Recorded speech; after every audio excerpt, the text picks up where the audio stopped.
Այս երկու խմբերից մեկում դու հաստատ կաս։ Կան մասնագետներ, ովքեր բարձր են գնահատում իրենց աշխատանքը, որովհետև իրենք ջանք են անում, որպեսզի լավ արդյունք ու որակ մատուցեն։ Կան մասնագետներ էլ, ովքեր բարձր են գնահատում իրենց։ Նրանք էլ ջանք են անում, որպեսզի իրենց գործում լավ արդյունք ու որակ մատուցեն, բայց որպես արժեք ավելի բարձր գնահատում են իրենց, քան աշխատանքը։ Տարբերությունը գիտեք ո՞րն է։ Մարդը, ով գնահատում է իրեն, իր պրոֆեսիոնալիզմը, իր ջանքը, իր ճաշակը, նա իր աշխատանքին վատ չի վերաբերվում, այլ գնահատում է որպես նորմալ, սովորական գործ, որը սակայն ստեղծվել է հանճարի կողմից։ Իսկ մարդը, ով ավելի բարձր է գնահատում աշխատանքը, իրեն կամ չի գնահատում, կամ էլ չի դիտարկում որպես հանճար։ Ամեն դեպքում աշխատանքն ավելի է գնահատում, քան իրեն։ Խնդիրն այն չէ, թե ով իրեն ինչպես է ներկայացնում, անհամեստորեն կամ գլուխ գովալով։ Խոսքը ներքուստ, ինքն իրեն գնահատելու, իր արժեքը զգալու մասին է, ոչ թե անհամեստության։ Ինքն իրեն գնահատող մարդը կարող է եւ լինել շատ համեստ, եւ հակառակը, իրեն չգնահատող մարդը կարող է լինել դատարկաբան ու գլուխգովան։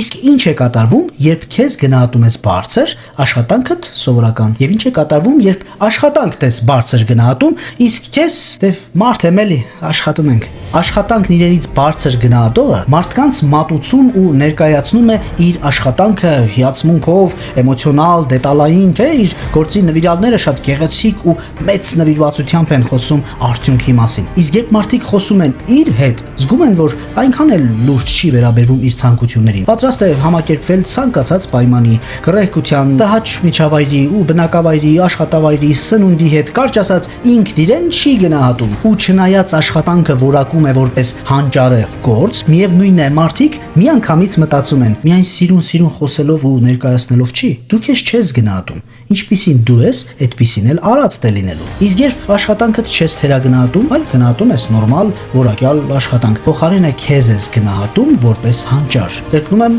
խոսքը ինքդ քեզ բարձրաձայն ներկայացնելու մասին չէ, կասկադում եկեք նկարվենք ինձ հետ բան։ Խոսքը ներքուստ, քո արժեքը շոշափելի աստիճանի բարձր զգալու մասին է, որպես հանճար։ Ինչպիսին ես դու քեզ զգում։ Այս դեպքում մարդիկ քո աշխատանքն էլ ընդունում են որպես հանճարեղ գործ։ Թեկուզ դա ձեր ամենափոքր կամ փորձնական գործերից լինի, սևագիր, կարևոր չէ, մարդիկ դա բարձր են գնահատում, որովհետև այն ստեղծվել է իրեն գնահատող մարդու կողմից։ Ինչու՞։ Որովհետև ցանկացած մասնագիտությունից առաջ մարդն է իր արժեքներով, հետո աշխատանքներն ու ապրանքները։ Նախ ճանաչում ենք մարդուն իր ինքնարժեքով, սեփական գնահատականով եւ ապրելակերպով, հետո ընդունում իր արտադրանքը այնպես, ինչպիսին ներկայացրել է մարդը։ Համաձայնվեք, որ մենք չենք ուտում այն ուտեստը, որը պատրաստվում է զզվելի կիսավեր խոհանոցում, որտեղ վխտում են առնետներն ու խավարասերները։ Որքան էլ խոհարարը գովի իր պատրաստացի համը, մենք դրան մոտ չենք գա։ Մենք չենք վստահի այն ապրանքին, որը արտադրվում կիսավեր շենքի հորբոսնած պատերի արանքում։ Որքան էլ գովազդեն ապրանքի որակը, միևնույն է, արտադրամասը տեսնելուց հետո մենք այդ ապրանքը չենք գնի։ Ուրեմն, եթե հրաշալի աշխատանք ես կատարում,